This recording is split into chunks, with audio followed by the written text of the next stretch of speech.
Hi friends, welcome to our channel.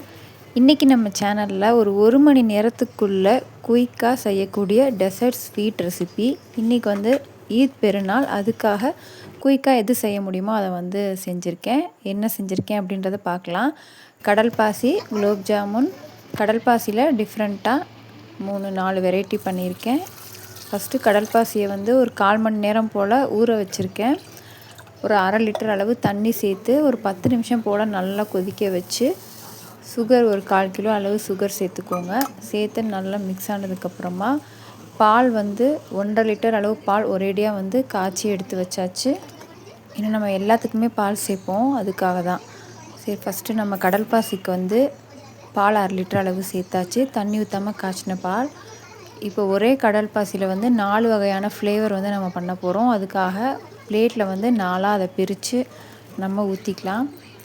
First rose milk essence போட்டு rose ஃப்ளேவர்லையும், இன்னொன்று பிஸ்தா essence போட்டு பிஸ்தா ஃப்ளேவர்லையும் செஞ்சுருக்கேன்.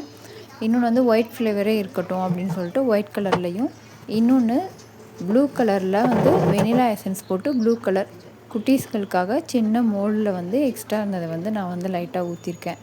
இப்போ இந்த மாதிரி ஊற்றி ரெடி பண்ணி வச்சுக்கலாம்.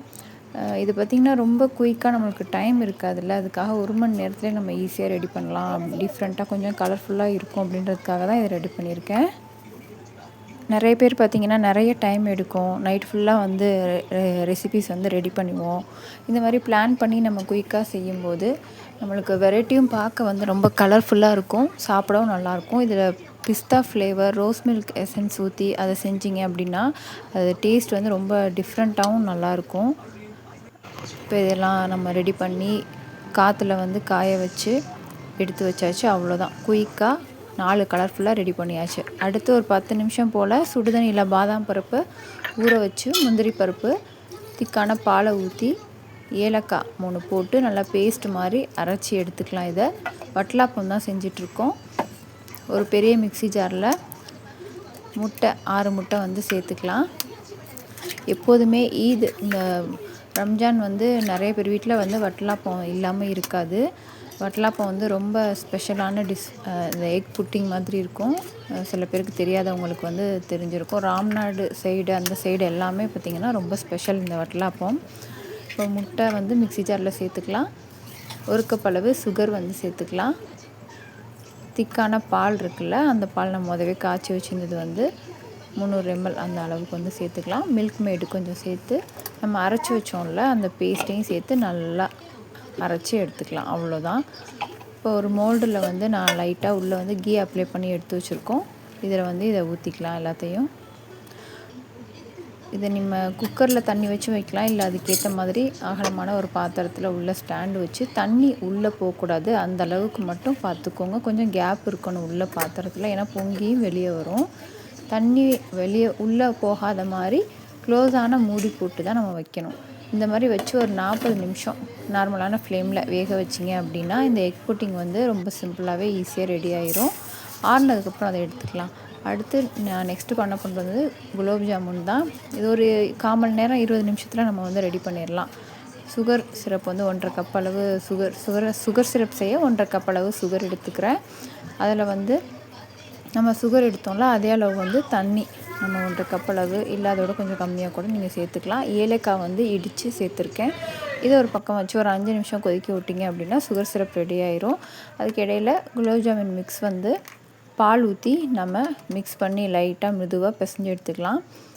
லைட்டாக பால் அதிகமாகிடுச்சு, அதனால் 1 ஸ்பூன் அளவு மட்டும் ரவை சேர்த்து நான் மிக்ஸ் பண்ணி சாஃப்டாக பிசைஞ்சு எடுத்துக்கலாம். இந்த ரெசிபீஸ்லாம் ரொம்ப குயிக்காக செய்கிறனால நான் உடனடியாக இதை சீக்கிரமாக செஞ்சிடலாம் அப்படின்றதுக்காக தான் இதை நான் செஞ்சிட்ருக்கேன். இப்போ லைட்டாக மட்டும் ரவை 1 ஸ்பூன் மட்டும் சேர்த்துட்டு மிக்ஸ் பண்ணியாச்சு. அவ்வளோதான். இப்போ உடனே நம்ம ஒரு 2 நிமிஷத்தில் டக்கு டக்குன்னு உருண்டை நம்ம போட்டுடலாம். உள்ளங்கையில் அழுத்தி ஈஸியாக உருண்டை பிடிச்சி நம்ம இதையும் ஒரு 5 நிமிஷத்துக்குள்ளே உருண்டை ரெடி பண்ணிடலாம். இப்போ பாகு கொதிச்சு ரெடி ஆயிடுச்சு, உருண்டையும் ரெடி ஆயிடுச்சு. இப்போ ரீஃபண்ட் ஆயில் சேர்த்துக்கலாம், இல்லை கீ சேர்க்குறதுனாலும் சேர்த்துக்கலாம். ஒரு 2 ஸ்பூன் மட்டும் நான் கீ இதில் ஆட் பண்ணிக்குவேன். எண்ணெய் நார்மலான ஃப்ளேமில் வச்சுக்கோங்க. காஞ்சதுக்கப்புறம் நம்ம எடுத்து வச்ச உருண்டையை போட்டுக்கலாம். ஒரு 3-4 டைம் போல் இதையும் கைவிடாமல் மிக்ஸ் பண்ணி உடனடியாக எடுத்து சுகர் சிரப்பில் வந்து சேர்த்து குலோப் ஜாமுன் வந்து ரெடி பண்ணியாச்சு.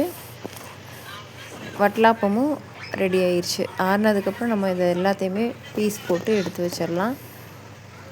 இது எல்லாமே ஒரு 1 மணி நேரத்துக்குள்ளே குயிக்காக செய்யணும் அப்படின்றதுக்காக கலர்ஃபுல்லாக இந்த டெசர்ட் ரெசிபி எல்லாம் ரெடி பண்ணியாச்சு. இது எல்லாத்தையுமே இந்த மாதிரி கட் பண்ணி பீஸ் போட்டு ஒரு பாத்திரத்தில் ரெடி பண்ணி நம்ம எடுத்து வச்சாச்சு. பார்க்கவே கலர்ஃபுல்லாகவும் செய்கிறதுக்கு ஈஸியாகவும் சாப்பிட்றதுக்கும் நல்லாயிருக்கும். இந்த ஸ்நாக்ஸ் ஐட்டம் போக மறுநாள் காலையில் எழுந்திரிச்சு பிரேக்ஃபாஸ்ட்டுக்கு தேவையான இடியாப்பம், கிரேவி அது மாதிரிலாம் கொஞ்சம் குயிக்காக செஞ்சிடலாம்.